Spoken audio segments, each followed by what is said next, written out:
We would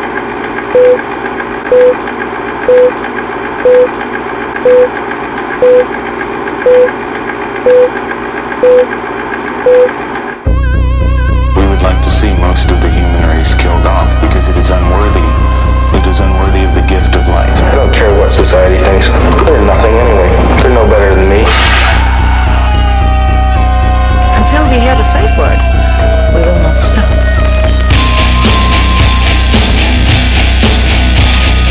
Have you ever thought what it would be like to see a person's head amputated?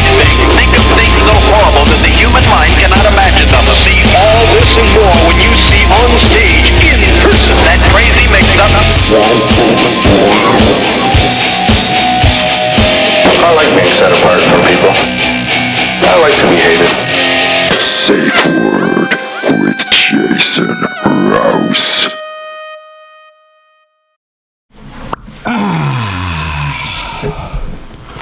Just slipped into something comfortable. All right, ladies and gentlemen, welcome to another episode of the Safe Word podcast. On the show today, Trish Smart. I have to say that we've never met before, Trish. Yeah, it's nice to meet you. Nice to meet you too. The first time I'd seen you, or actually the only time I'd seen you, was your recent appearance on the local hit comedy show Kill Tony. Wow, I'm glad that those 11 minutes were enough to want to have me on. Well, the fact that you know that you were on stage for 11 minutes, yet you did 60 seconds of stand-up comedy. How did your stand-up set differ from your Q&A? Because the fact that you only did 60 seconds of stand-up, which everybody does. Yeah. Now you're in a free-form conversation is surrounded by alligators. Yeah, I think I did use a lot of not a lot. I used like 2 or 3 of my actual stand-up jokes in the interview. Yeah. Yeah. And I've been doing it for a while that I knew would like kind of... Yeah, that's a smart thing to do. Yeah. You know, you're pretty left to your own devices. Do you mind just turning a little bit? I'm going to get a neck injury peeking around the corner. I get it. You fucking hippies, you'll lean up against anything. I wanted to like sit as close as possible, but also lean. You know? I was like, I got this thing on like the edge. I get it. Girls are very aware of where the camera is at all times. Where this is probably... I'm always like, how's my neck? You know? How's my neck? I got like this... This looks great, dude. This chicken skin hanging off the side of my skull. But... yeah, you did great. It was fun to watch, to see somebody that was like pretty aware of the situation, but at the same time, you'd been on a path to realize that this wasn't going to be the end all be all of your career. Yeah, I didn't really expect a lot. Like the only reason I ever came to Austin was because of Rick Diaz and how well he did on the show. Fuck that guy. Yeah, but what a scumbag. Well, I was like, I'm not going to do I don't care enough to be like, I want to challenge everybody. You know, like that's not my thing, but it's definitely his and that's cool. But I never would have came to Austin if that didn't happen to him. Yeah. Because I don't know. I just didn't think... Like, I've known about Kill Tony and I've watched a few episodes, but it was hard for me to watch it because, like, I watch comedy every night. Yeah. And, like, to watch it and watch someone else make fun of it, like, I think Tony is so funny and, like, quick with roasts. It's, like, an incredible talent. Mm-hmm. But to watch it in that format, like, on TV when you see it live so often, and, like... kind of makes you have a little bit of anxiety. You're like, I'm about to go up, you know? So like, I don't like enjoy sitting watching like open mic comedy and being super anxious. Yeah, you've seen the best and the worst and know that it could quickly happen to you in that situation. Well, it's kind of been nice to get through it because now I can watch it and I'm not anxious. Yeah. And I like really enjoy the episodes. Yeah. I'm like, this is cool. Well, that was what, 3 weeks ago?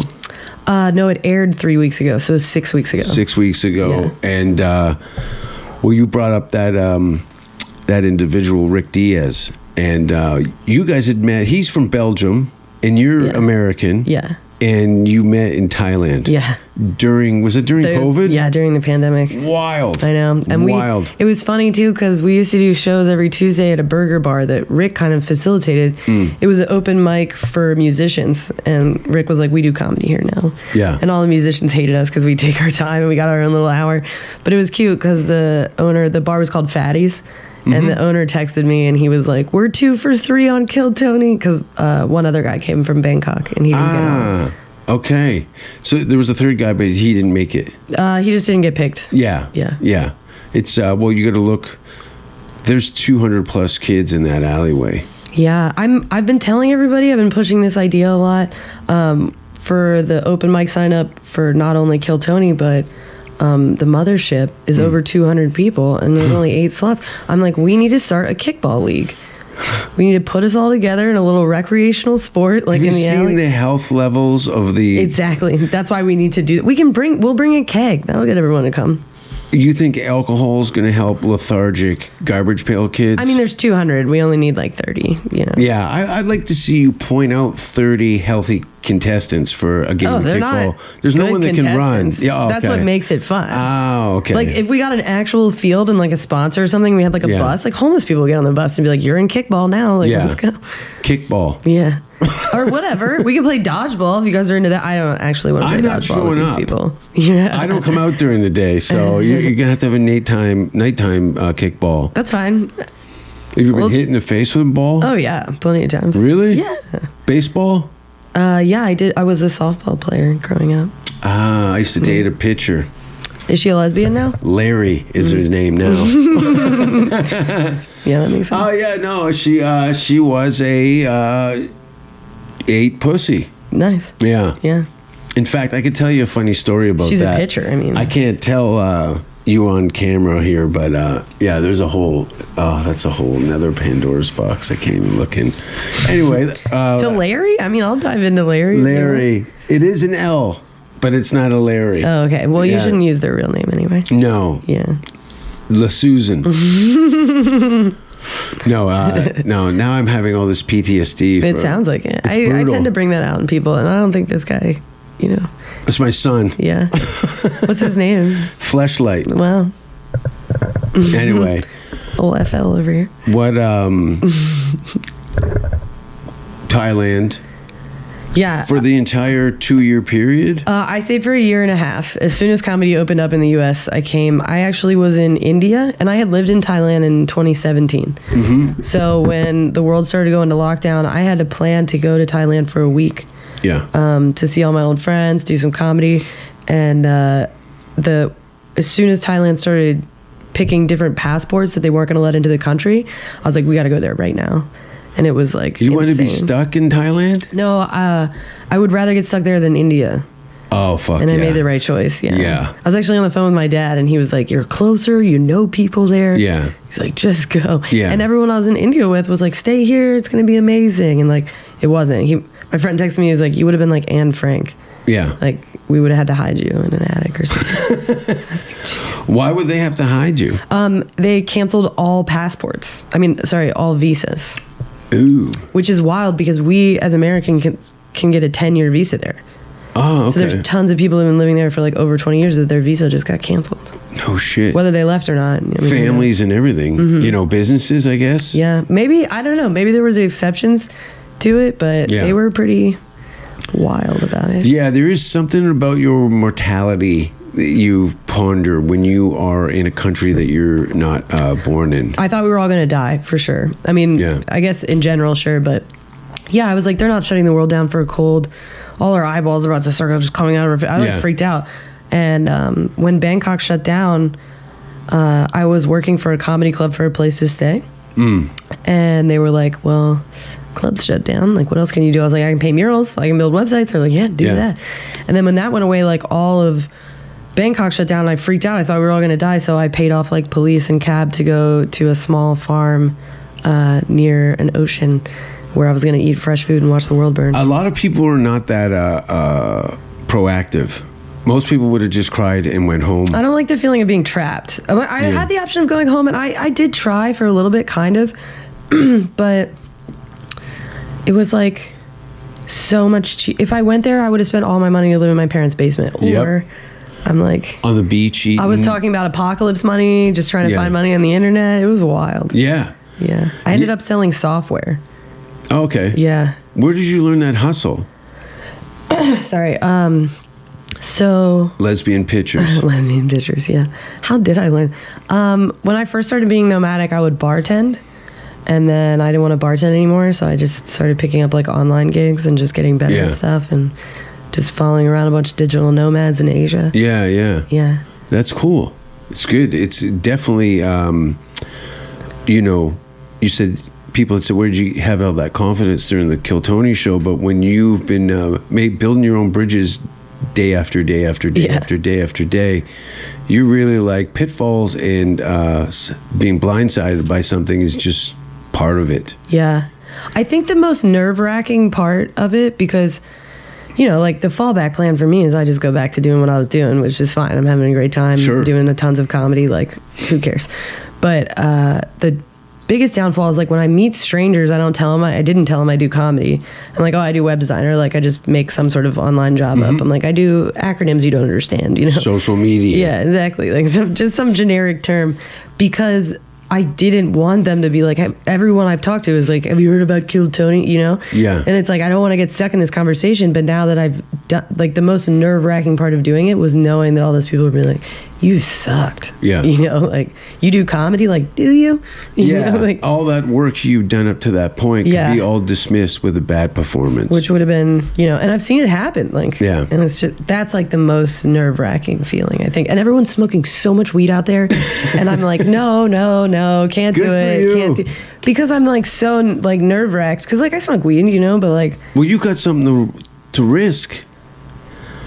All those hours on the road are your little gold chips. Yeah. And if you piss those out the window, you have to go through the same process to achieve that kind of. So like that was in my mind, and that definitely made me nervous. But I've like taught people how to public speak, and it's like, if no one knows you're shaking unless you tell them. No one knows that you're nervous unless you're like physically hyperventilating. Fake it till you make it. Yeah, exactly. Just be like, whatever. A lot of people can't get past the idea of being so emotionally accelerated and insincere at the same time. Yeah. Wow. That's such a great way of saying it. Like that reminds, like, someone came up to me at a bar recently and they were like, it was so crazy that you planned that walkout. Like that walkout was like so perfect. And I was like, that was honestly me being like, oh my God, you know, like, oh, like, let's take it all in for a second. Like try to breathe a little bit before you say anything. Did you slowly walk up to the mic? Like, I don't remember. Oh, okay. I guess I left an impression on somebody. Let's go to the clip. But I guess I remember, I don't know. It was like, when you first start doing comedy and you're so nervous, it's like almost an out-of-body experience. Yeah. I think it was like that. Yeah. Where I was just like, I'm going to do anything. I mean, there's been a lot of times where you get on stage and things aren't going well and you're like, I will do anything to make this work. Like, I will tear myself apart. Like, that's kind of how I felt, where I was just like, we're just going to do like, don't think about anything else, but just doing the best that you possibly can. Yeah, and it's a very strange experience. If you're doing comedy every night and then all of a sudden you're on stage, everyone's very hyper focused. You've got to do what you need to do in a very short time, and then after that, you're up to the judge's disposition to find out whether or not you're going to be even liked. Yeah, and it's like people that you really respect, like you see Adam Ray and like Tom Green was there. Like I didn't say one word to him. I was there, yeah. And then he went out to shake my hand and all I said was Tom Green. Canadians. Yeah. They're always approachable. He's nice, yeah. We talked a little bit at the bar after, which was cool, but yeah, I was just, it's Tom fucking, like. I'm glad you recognize, because I'm also a friend and a fan of his. Yeah, so. It takes me a lot to like, but you freak know how out wild, over somebody. Like if you're into Tom wild shit. Green, yeah, like Tom was the. I was trying to explain who Tom Green was to someone that didn't know. I was like, he basically invented YouTube. I was like, he basically like. He broke MTV. Yeah. He broke MTV. Yeah. There was really nothing after that. I wouldn't even, when Tom was in the hospital with cancer, all the sketches and segments that they'd been working on for his upcoming season were handed over to the Jackass people. Yeah. So while he was in the hospital being treated for cancer, he got to watch the cast of Jackass do his favorite sketches. I bet he would love that. No, not when you've been fired from MTV and then someone hands your work, because it was property of them. Not in a nice way. I thought it was like, we're still doing it. Okay, no, it's like, sucks. You got cancer, good luck with that. We're on to the next thing. Well, karma kind of came back on that one, didn't it? Yeah. Yeah. Did you have a chance to see his set while he was on? No, I didn't. I mean, When I got there that day, I had just driven 13 hours in a rental car from Tucson. Wild. Yeah, and Tom left the next day. Yeah. So no, I didn't get to see Okay. him. Yeah. Well, worth the look. Yeah. I would love to. He's shooting a special, I think, in April. He's a hero, dude. Like, Yeah. I'm like trying not to like gawk over him. I was like, holy shit. I've got unseen footage Well, of stuff. well. But at the very when I'd met Tom, I was wearing a woman's dress with vice grips on my cock, As one does. vomiting. Do you know what ipecac is? No, but I'm loving every verb in this sentence, just making it wild. Or adjective too. I could show you later. We can't. No, I can't believe it's online. I drank like 2 liters of vegetable beef soup. Sure. And drank ipecac, which is people who've been poisoned. It causes stomach spasms, like really bad. My stomach was retching so much, all the blood vessels, my eyes were all blood red. So I'd written a sketch to do on a show. Oh, okay. I was like, can I ask why? It was part of a sketch that I'd put together about a prostitute with semen allergies. Wow. So she would vomit into the crowd. Yeah. As a guy read a monologue about the condition. I love that you went full force with it, and you're like, the vomit's gonna be real. Vomit's got to be real. Yeah. So what I didn't know is how long active the ipecac, how long it would take before. Well, it didn't kick in until near the end of the show. So as I'm vomiting, Tom put his fingers in my mouth, and I'm puking over his wrist into the crowd. He just poured out all this milk and barbershop hair in a fan and threw it all over the crowd. Everybody was covered in hair and milk. And then I came out with the prostitute with the jizz reaction. And I had a little slip on, and the vice grips were hanging out the bottom. Yeah. I had makeup smeared on my face, and I was all emaciated, and I come out. And then the ipecac and vegetable beef soup just starts fucking rolling out of my mouth and splashing off the stage. In fact, in the video, you can see a young lady get up and try and race towards the exit. She slips in the puke. Yeah. Falls flat on her back, and then you hear this blood-curdling scream. It was packed. It was just when he just got his MTV deal. I think it was like 2001 or something like that. Do you wish that you were more in the OnlyFans generation in that case? Like you there's no. You guys would have popped off in a weird way. That's a but when you have that, I want to do OnlyFans on MySpace. That's where I'm at. Yeah, that's cool. I don't want to be in the right place doing the cool thing. Yeah, well. That's no fun. Well, what do you call that then? That was it was criminal. Yeah. Yeah. I think the fire department had come because it was over capacity and a girl had to be taken on a stretcher. But that was a good show. The one that slipped? Yeah. No. The scream in the back, because the room was so packed over capacity. People were hyperventilating and they couldn't get out of the chairs, and they were collapsing trying to get out of the room. It was a great night. That sounds like pure chaos. I love it. It was totally chaos. Yeah. It was wild. So not only could they not get out, but they're covered in hair and God knows what other fluid. He had 2 trash bags full of hair from a barber shop. Wow. And one of those large fans. And, in Canada, they have bags of milk. Yeah. And spraying milk. And then he had fryer baskets. I'd puked into the fryer, like those deep fry. I don't know where he had all this shit. Yeah. And the puke and hair's in the basket, and he starts climbing into the crowd, and people it was a good night. Good first meeting. That sounds so wild. We had only talked for a few minutes. And to be honest with you, my sketch was like not very funny, more awkward than anything. But when Tom had come out to introduce the next act, we started to do our own thing in unison. And we were both throwing up, and then he put his fingers in my mouth, and then I grabbed his wrist and put it in more. Yeah. And then it was a good time. What I love about this story is that it keeps zooming out, right? Because I'm first imagining it as the crowd's going wild, you're in a dress puking, and then you're like, it was actually very awkward. It was awkward he for stood them. there until Tom was throwing up with me. Then it was more fun. They wanted to see somebody famous. Yeah, they weren't interested in what I had done. Do I have it here? I wonder. I think so. Maybe. I mean, it sounds like it's worth the wait. So We can always find it later. Clip it in. Is it here? I can't believe. I think it is. I'm trying to think of like something that I have comparatively to that. You know, like I don't know if anything's. My phone is full of nightmares. Really got that wild. I guess I haven't really dove into the sketch side enough to have people going that nuts. Oh, okay, I got one. There was this one time that this guy, I was barking a show in Albuquerque, and I barked this guy in, and I was like, yeah, it's bring your own beer. And he was like, oh, perfect, which like should have been the sign, you know? And he had his own bottle of Jameson, and he was like 6 foot, like 300 pounds, such a massive dude. And he drank the entire thing during the show, and my whole set was just a back and forth with him, to the point where the staff thought that he was a plant and I knew him.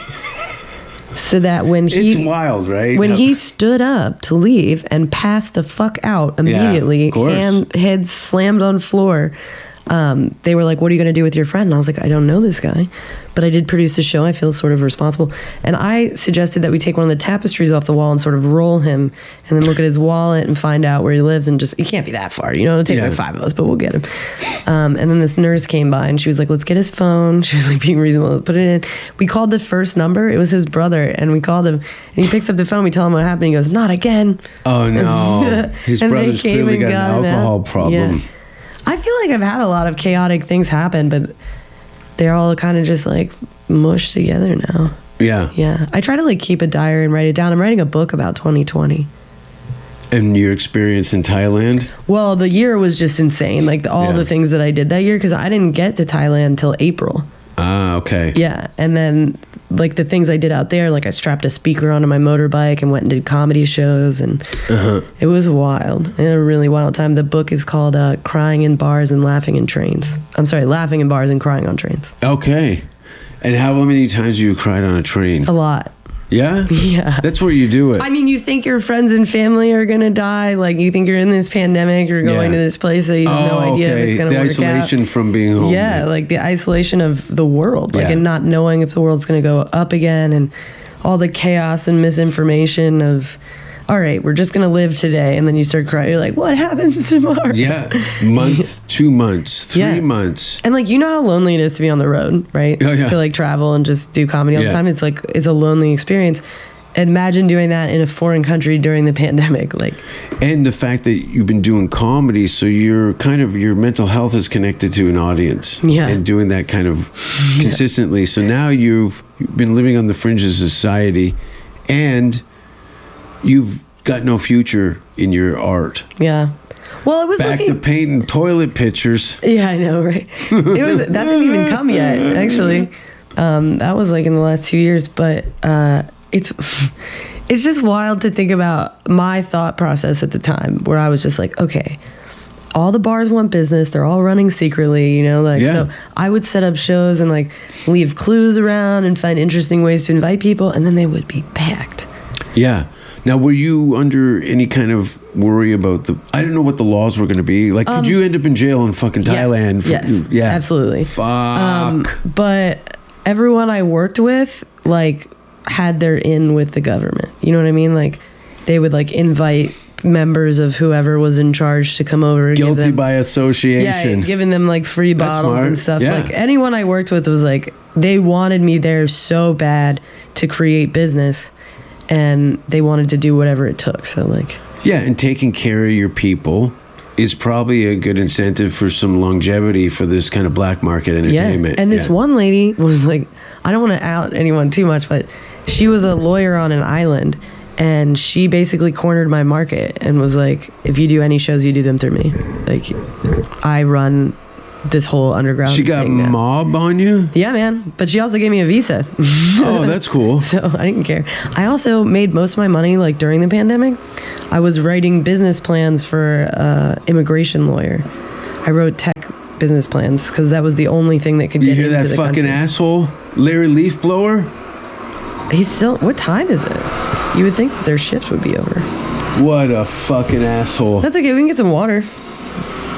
No, we're going to keep going. We're going to go to the Leafblower? Oh, good. We're both coughing. That's good. Yeah, I'm a little hoarse. Haven't been out in outside in a couple of My weeks. voice is so hoarse right now because I spent 9 hours yesterday barking outside of a bar.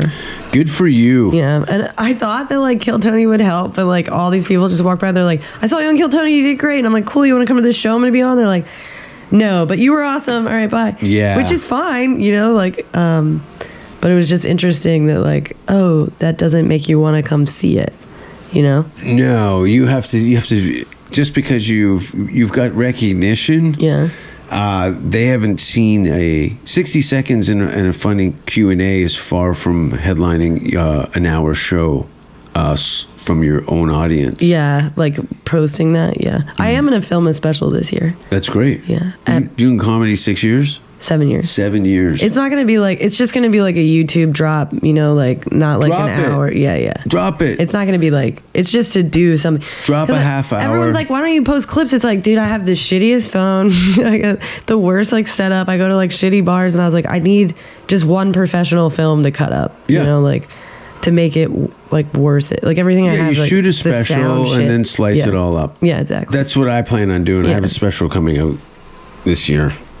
So that will go into the clip sausage machine. Yeah. And it'll be all broken down and dispersed on various social media. Yeah. So somebody will at least watch 6 seconds of it. I think that'll help, and that'll be like the 60-second thing. And I'm not saying like I'm super grateful for like the online bump that I'm getting. Yeah. It's the first like little break I've ever had, you know, and like I didn't know what to expect from it. So everything that I say is an observation. I don't want to sound like I'm complaining. It's just like, oh yeah, they're not coming. But you're right about like putting out more stuff. Yeah, it's a different. I'm doing the same thing that somebody that's been doing comedy for 2 years. The same approach to media and all Yeah. that stuff. So you never know what's going to get any kind of traction and take off. Yeah, it's a weird world. And it's also like I love like talking. It's like such an existential crisis about like what's funny, what material do I put out, what's this, what's that. And it's like, oh, do you like this dick joke, or do you think I should do like the dark one about suicide? You know, like having those kind of conversations is, Yeah.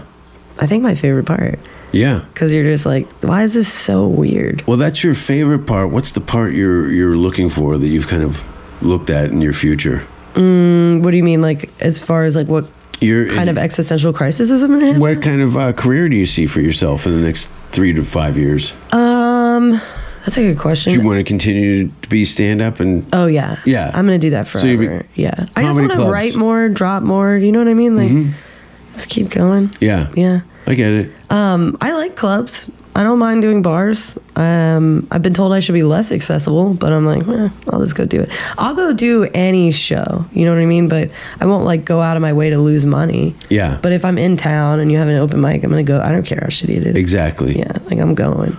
That's why that's going to serve you long term. Yeah. Not stuck into other people's umbrellas. Being a comedian who's like, okay, where is it? I'm coming after this, that, and everything. But yeah, you want to be at least. You don't want to be in the red financially by doing other people's sold out shows. Yeah. Yeah. Well, I mean, I don't know. Everything like has a cost. I'm like the proud owner of $0, but I got a good cash flow, you know? Yeah. I get a little bit of debt, a little bit out of it, Yeah. a little bit of debt. But it also like just funds everything that you really want to do. You know what I mean? All that money has to go to the future. Yeah. There's no holiday. Yeah. There's no bullshit. I mean, my whole life's a holiday, you know? I was like, I'm always like, do you want me to take a vacation for my vacation? Yeah. But, I mean, I did have to take my grandma to Mexico recently, but I did a bar show. What did your grandmother get done in Mexico? Oh, no, she's from there. Oh, okay. Yeah. I thought she was buying steroids or something. No, she lives there half the year. I did do a gig in Mexico City. Yeah, Yeah, at the beer hall. It's their only English night there. that's cool. I was near Guadalajara, so it was, Okay. like, a little bit more. My friend Underground. killed himself in Puerto Vallarta. Really? How? This asshole outside, he's got a hairdryer up his ass, banging his head against my door. What doesn't make sense is that it's 5. Like, aren't they off right now? I think it's just a guy with a tape recorder outside. It sounds like a fucking leaf blower. I've never understood, as somebody who's come from the East Coast and dealt with wintertime, the leaf blower has always been baffling to me. Like, you're just moving it around. Yeah, I've never actually thought about it. I've never looked into the leaf blower at all. I will ponder that a lot after this. I wonder, next to tow truck drivers, leaf blower guys are probably the second hatest. Hatest? That's a cool word. Hatist? The hatest. I think that's your new religion. Hate sadist. The hatest. I like that. Yeah. How do you spell that? I don't know, but I think you're about to... Hatist. This is your whole new brand right now. You just birthed. No, because there's too many flips on it. What else it could sound like? This is outrageous. But I think you like all those flips. Do I? Hatist, sadist. I mean, I don't know. Yeah, it's the ist. Because it tags up with so many different unpleasantries. Yeah. Yeah. I mean, everyone's kind of a hatist in their own way. There's a lot of haters You out gotta there. find the hatist in you. Fuck. You know? That's like a Hallmark movie. Gotta find the haters in you. Yeah. Can you believe this? I am imagining how much joy We're he's gonna getting pause. doing it. We're gonna pause. Okay. Fucker. Comedian? Oh, yeah. Yeah. I did. He's amazing. He's doing really good. Yeah. He's having a nervous breakdown. He's doing Good for the him. Kill Tony show. That's when you know you're doing good. Yeah, it's what I told him. I Yeah. go, all this crying is hilarious. Yeah. It's going to serve you well down the road. I work with a lot of special needs comedians, mostly Canadians. Wow. that That's are- what I like about Kill Tony, too, is he always votes for the underdog. Yeah, Yeah. if he's funny. Yeah, that's true. Yeah. There's a lot of underdogs that come up there that are completely in over their heads. I talk to so many people that I'm like, why are you doing this to yourself? Like, It's what not- is the point? How many years of disappointment do you have coming down the road? Yeah. Like, it's not getting better. You're never going to get better as a person or as a comedian. Yeah, I've seen a bunch of those too. Yeah. It's wild. But that's cool about Aaron, though. He deserves it. Aaron's doing great. Yeah. His stress is related to him trying. Yeah. And I said, this is your burden for the rest of your life, is to actually have something to care about so much that you're going to lose sleep over it. Yeah. And that's like, I mean, I think like the human brain loves problem solving. And if you don't give yourself problems, Yeah. it's just going to create them. And it's a huge privilege to be able to choose your problems. And have an opportunity to have risks that are going to cause you so much anxiety that you're going to develop stomach ulcers before you're 30 because you don't want people to boo you. Yeah. Yeah. I think I'm also kind of grateful for how I got on because I drove for 13 hours. I didn't have time to freak out. I did call my dad Did at you one just point. pull in that day Yeah. and then get on? I That's great. I had my suitcase outside in a friend's car. Love it. It was wild. Love it. And I called my dad that day crying, and I was like, I don't know why I did this. I spent all my money. I'm screwed. Like, Yeah. I have royally fucked up. And he was like, you know, he Again? was like, yeah, exactly. He was like, well, you know, you've done it before, you'll do it again. It's Yeah. fine. No, it's great. You know, if you've got no husband or kids Yeah. or anything that's tying you down. Like I always tell Yeah. the guys in Canada, I go, you're a white guy from Canada. You can do whatever the fuck you want in this world. Yeah, way to play life on easy. Yeah. You know? Come, take some risks, get out of Canada, travel. Top 3 places that you would love to do comedy and that you haven't. That I haven't done it. Okay. I do want to go to South Africa. Cool. I saw that on your board. I definitely want to go there. I've been 5 times and probably top 10 comedy experiences that I've had. Yeah. Fucking awesome. Wow. It's awesome. You're in a 5-star hotel performing in sold out theaters Yeah. 6 nights a week.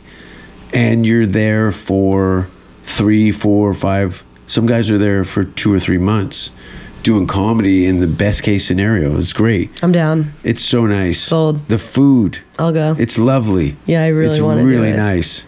It's cool. And if, you know, like that, it's like Burning Man if it was without the modern technology.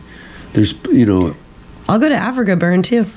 you can burn in Africa. They're actually everywhere. The only popular one is in Nevada. There's actually a nightclub in Johannesburg, no, in Durban that I used to go to called Burn. And the first floor was hip hop. The second floor was like 80s dance. And then the top floor was metal. And it was great. That sounds like your place. It was a great are your spot. people. I did want to do comedy there. But again, all the places that I'm comfortable in doesn't usually reflect on a good show for me. That's interesting. Why do you think that is? Because they're expecting you? embracing me. They get me already. Yeah. I want an audience. You wanna that's crack 'em in. Yeah, I want to Yeah. make them. I want Stockholm Syndrome. Yeah. You want it to be a little uncomfortable. I want it all uncomfortable, Yeah. and then at the end, awkward silences. I don't need any fans. I just want people to come to the show. It's very Andy Kaufman of you.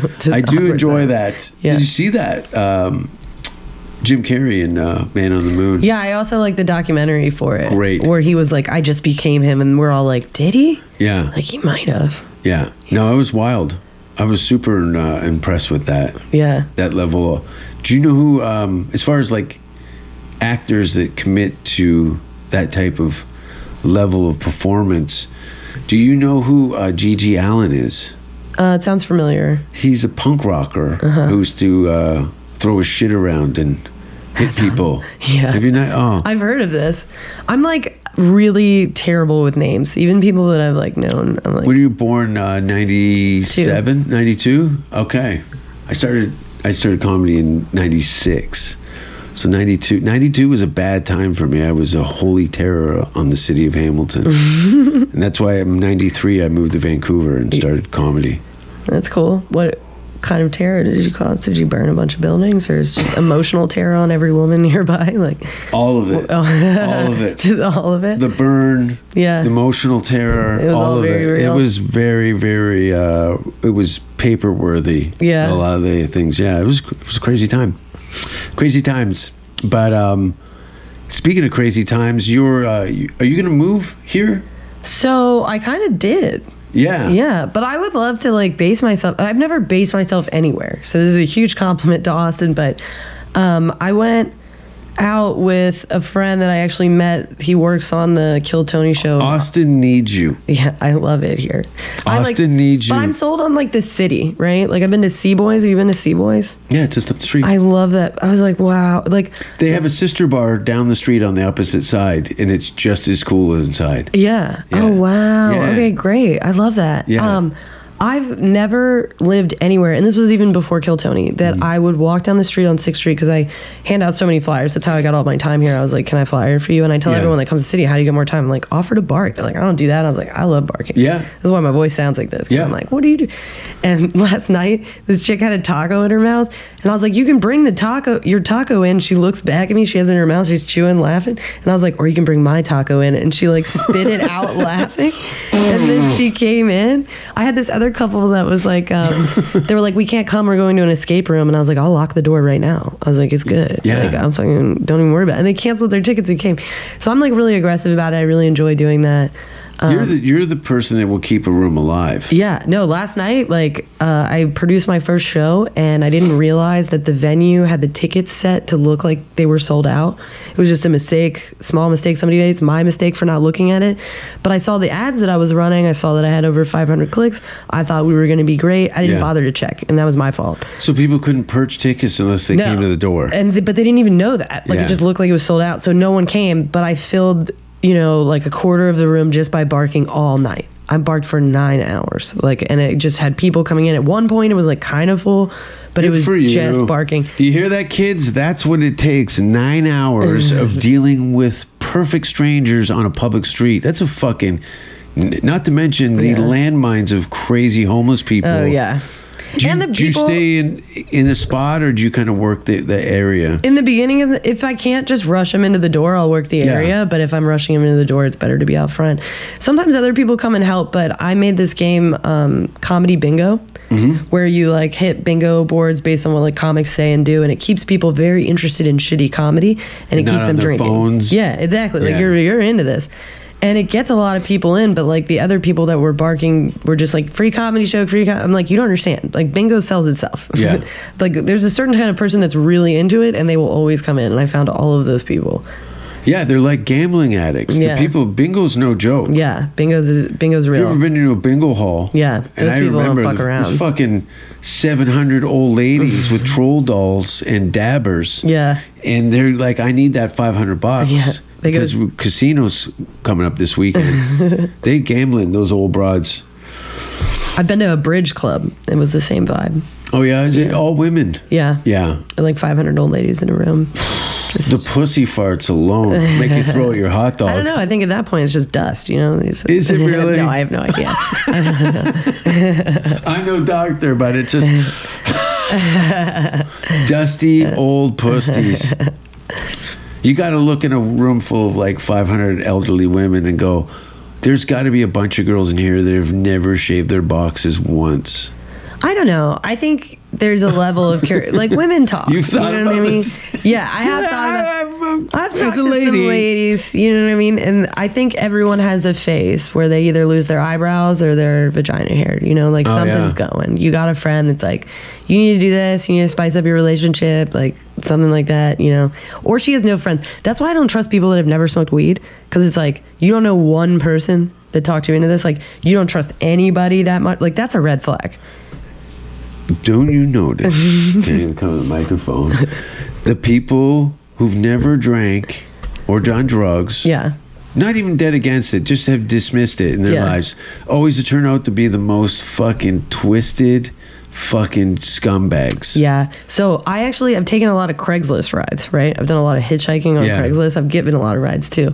It's mostly older people that just don't want to be alone, but I've actually met some really good friends on it.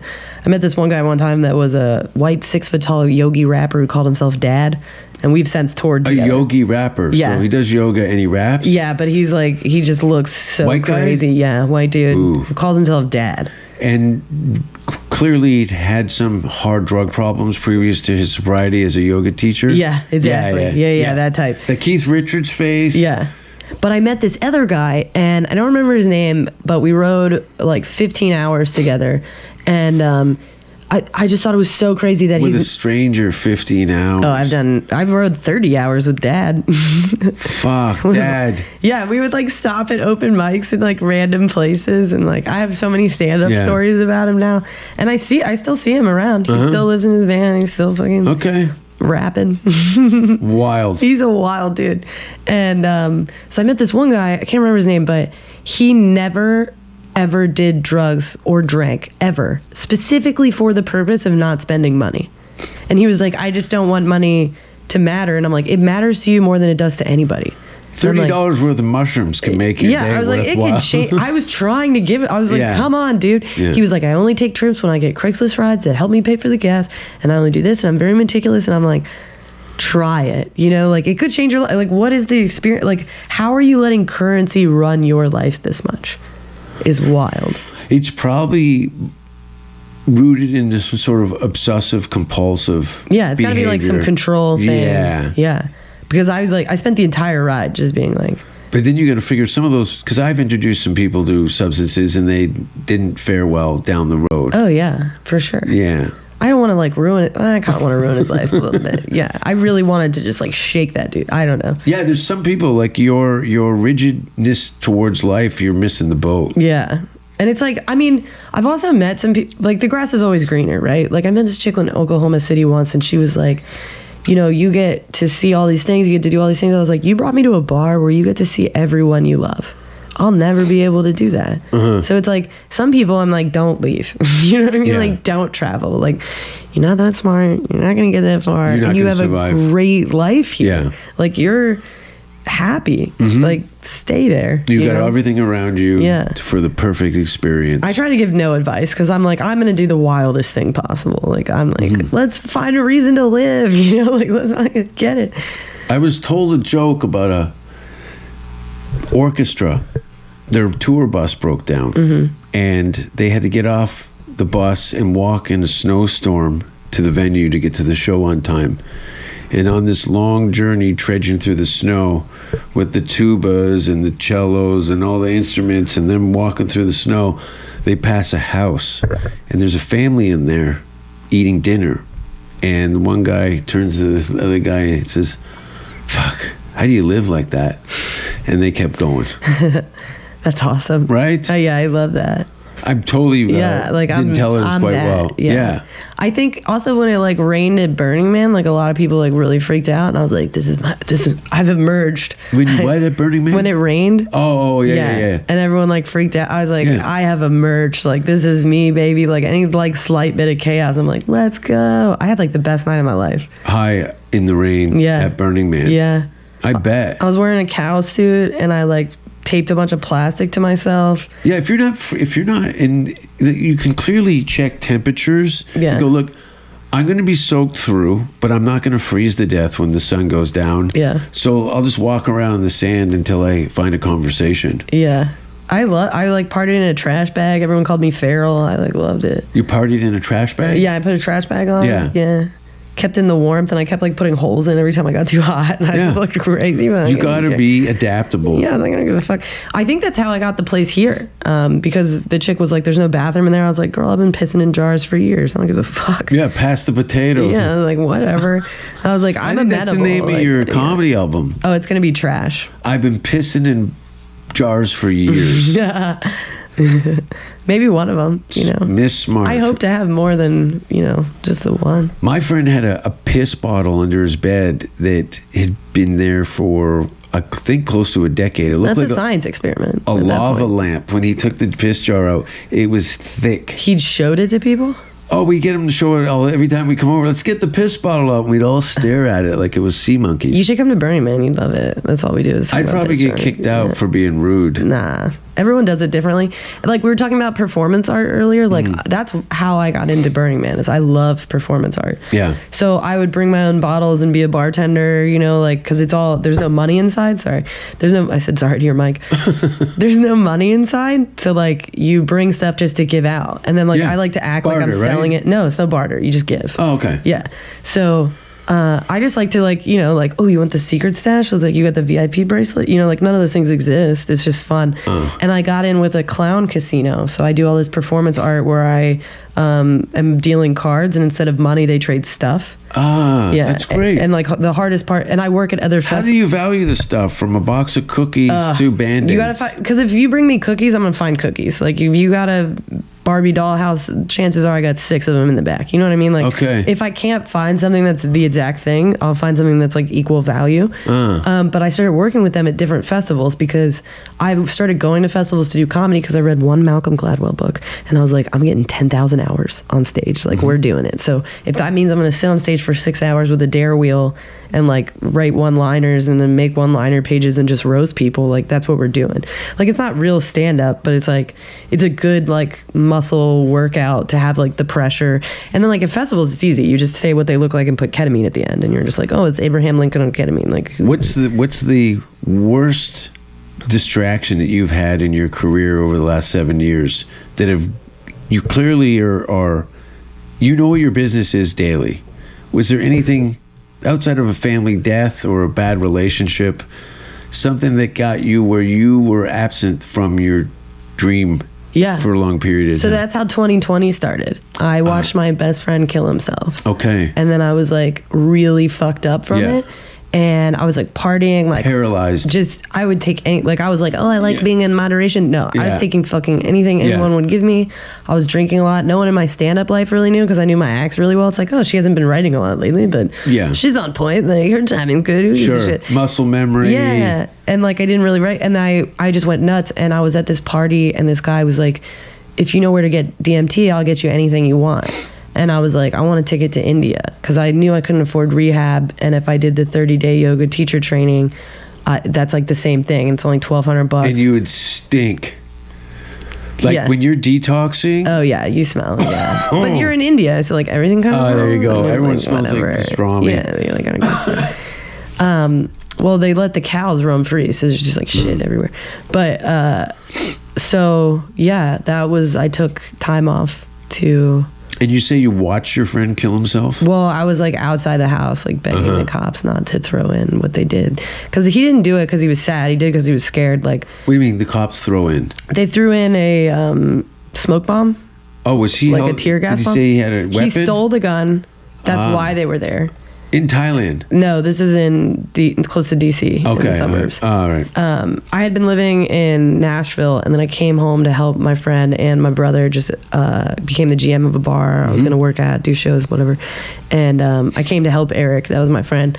And he got caught accepting packages from like some cartel dude, and he didn't want to rat on them because he was worried about his mom. Sure. And he was just getting extra money that way. He had problems on and off with drugs. And me and his mom were staging an intervention, and we were going to do all this stuff.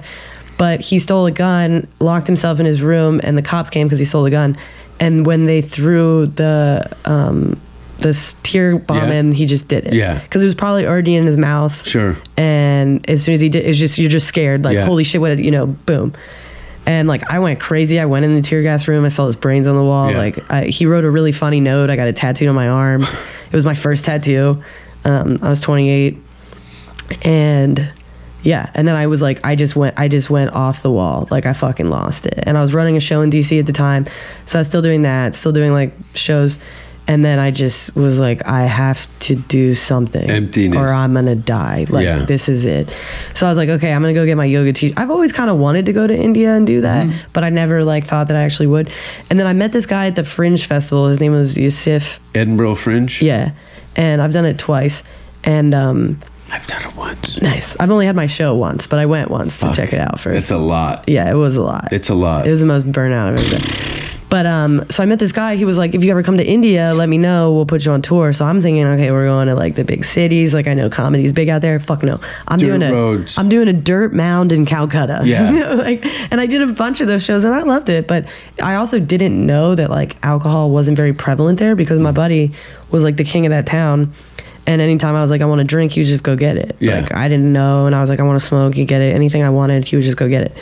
So I didn't know. And then when I got to Rishikesh, I was like, where's the booze? Like, I'm about to be sober for 30 days and I'm like freaking out. And I'm like, where's the booze? And they do this like head nodding thing. So he's like, no, but it looks like yes. I'm like, what the fuck is going on? I was like, where is the booze? And I'm losing my goddamn mind, right? And I go to this hostel, I like check in, I go out, and this guy pulls over on the side of the road and he's like, where you go? And I was like, take me to the booze. Because I didn't care. I was like, I was ready to die. Like, I was going through some shit. I didn't give a fuck. Yeah. And this guy was like, okay, get in. So I get in to his fucking car in the middle of nowhere in Rishikesh, India. Terrible idea. So he takes me to like this illegal bar and we're just getting fucking drunk, right? And are you the only white girl in there? Oh, I'm the only white person for months. Like, I haven't seen any women or white people in forever. No, I wasn't scared because I just didn't care. Sure. Like, I really, like, looking back on it, oh my God, I'm writing about it in the book and I'm like, my parents are going to read this and they're going to be like, what the fuck? Yeah. We've almost lost our baby. Yeah. Well, and it gets 13 worse. times in this book. Oh, yeah. A lot. Yeah. And so we're leaving because he smoked a cigarette in there and they were yelling at him and I can't understand it, but like clearly, and the dude doesn't give a fuck. Like, he's like drinking, he doesn't care. Yeah. He's just doing, they're yelling at me and I'm like kind of freaking out. Well, and you're I'm his like, wife. So I'm like chugging the booze, like just trying to like, and I'm like, we have to go. He's like, we're not going fucking anywhere. He goes back behind the bar, starts making his own drinks. I'm like, whatever. I'm just like taking shots. Like, sure. I'm like, are we robbing the place right now? Like, what is happening? So then they clear out the bar because I guess they couldn't get rid of him. So they were like, we're fucking done. Like, this is an underground, like very secret, like alcohol's illegal there. So I was like, take me back to my hostel. And he was like, your hostel's closed. And I was like, no, dude, you're taking me back to my fucking hostel. And I was like, in my mind, I was like, I kept a beer bottle with me. Because I was like, stabbed. I'm going to break it and I'm going to fucking kill you, dude. I was like, I was prepared. So he's like, you want to smoke some hash? I was like, fuck it. Like, so we're smoking hash on like the side of the road. And I'm like, take me to my fucking hostel. And he's like, your hostel's closed. Like, whatever, just smoke. He's packing a cigarette. We're just smoking hash. He won't drive and do it at the same time. It's just so weird. So he's like, hostage. It's called being taken hostage. Yeah, so you're laughing. I almost died. It's funny now, but like that, I mean, like, it's not funny, but it's also like, what the fuck? So then he takes me to this waterfall, right? And it's like 3 stories down. I'm kind of scared. The waterfall? What are you doing at the waterfall? Right? Because it's okay. So Rishikesh is like all mountains, right? So like you see a little bit of the city, but it's pitch black. And you don't know that there's a waterfall there. So I'm like, okay, I think this dude's about to kill me. So then he like, and he goes, I can hear you. Yeah. So then he packs up his thing. We're smoking hash on the waterfall, and he tries to kiss me, and I push him, and I start screaming, and I was like, if one of us has to die here, I will fight you. I was like, I will fucking. What were you doing at the waterfall? What do you think was going to happen at the waterfall? It's not like. Okay, let me explain this better. He pulled over his car like he had been doing to smoke hash. Yeah. And then he was like, get out. And then you get out and you look over, you hear it, right? And then you look over and it's 3 stories down. Okay. It's not like we walked up there, had to climb, do some sort of hike or something. It was like, you're just there.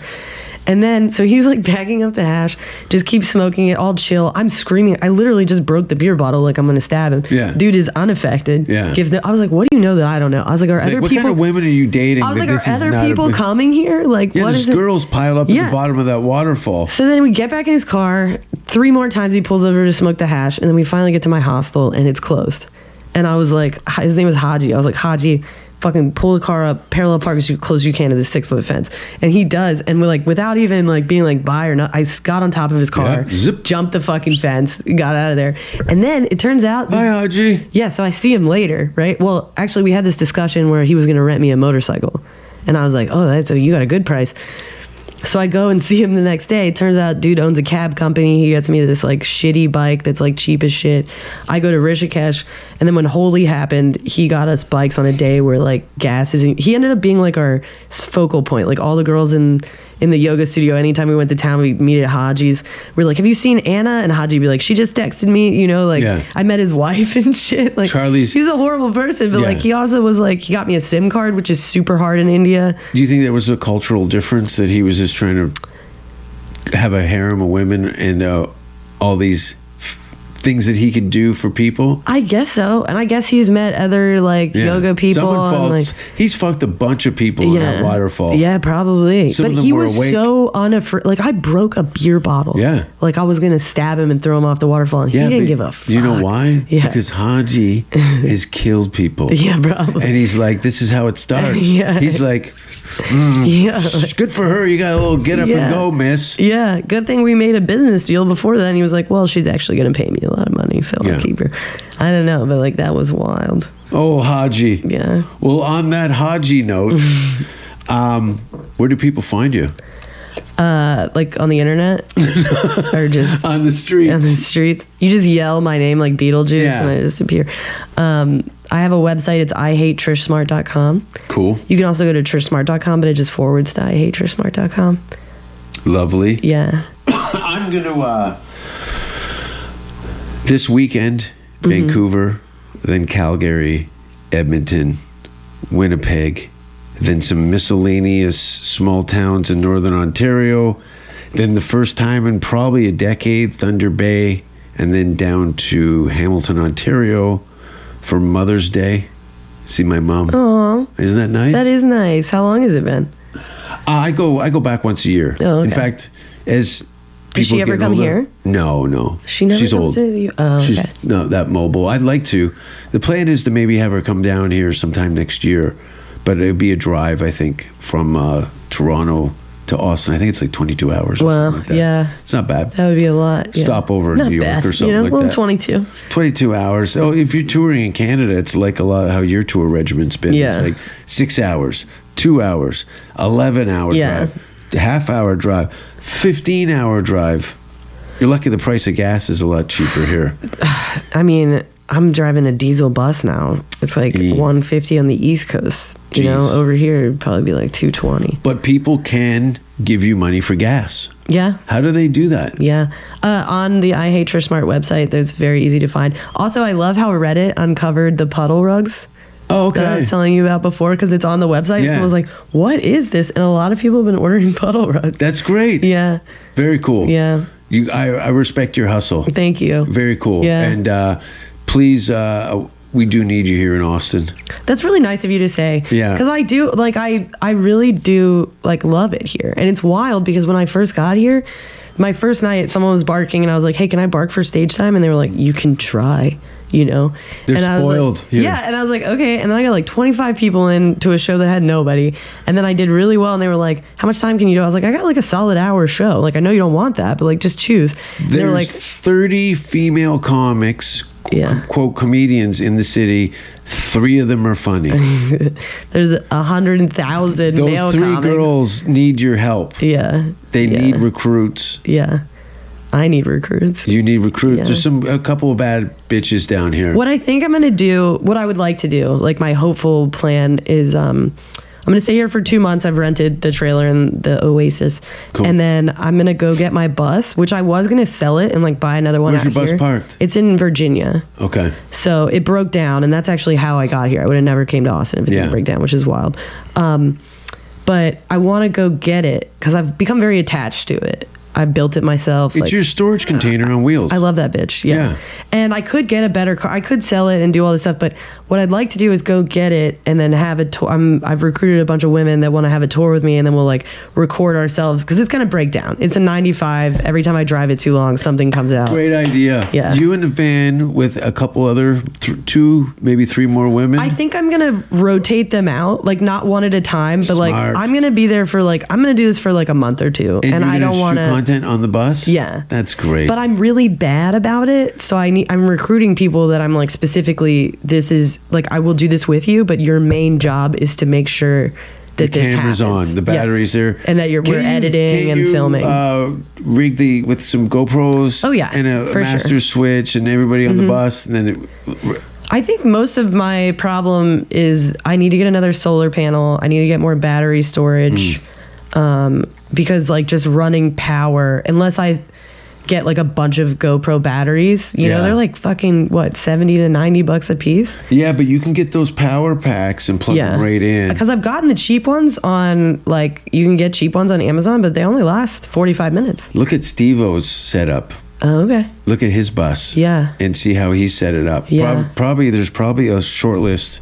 I'm sure if you DM'd him, I go, what kind of gear are you running on your bus? We're going to do a traveling bitches bus. Wow, you think you would actually say something? That would be cool. Probably. Wow, that would be wild. Look at Tom Green's bus. Yeah. He had his all set up for travel and internet stuff. But so you can see Miss Smart here on the road. I'm trying to talk Tom Green into something, but I can't say what it is unless he does it. Do you want me to call him right now? If you want to.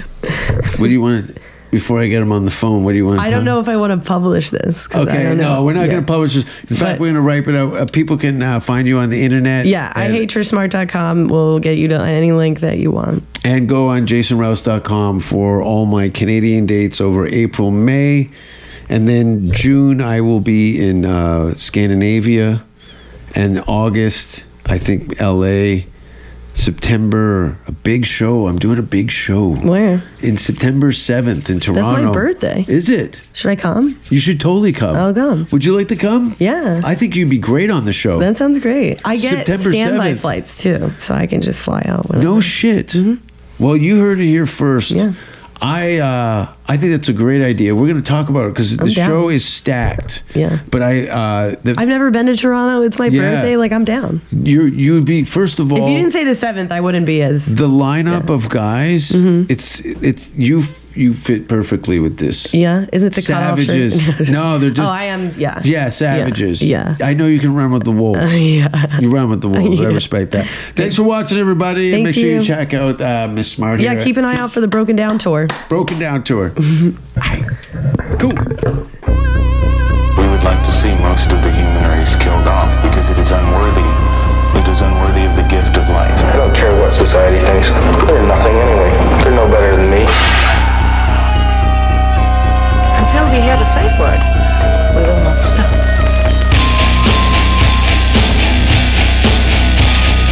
Have you ever thought what it would be like to see a person's head amputated?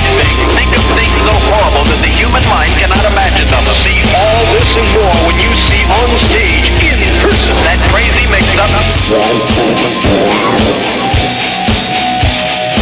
I like being set apart from people. I like to be hated. Safe word with Jason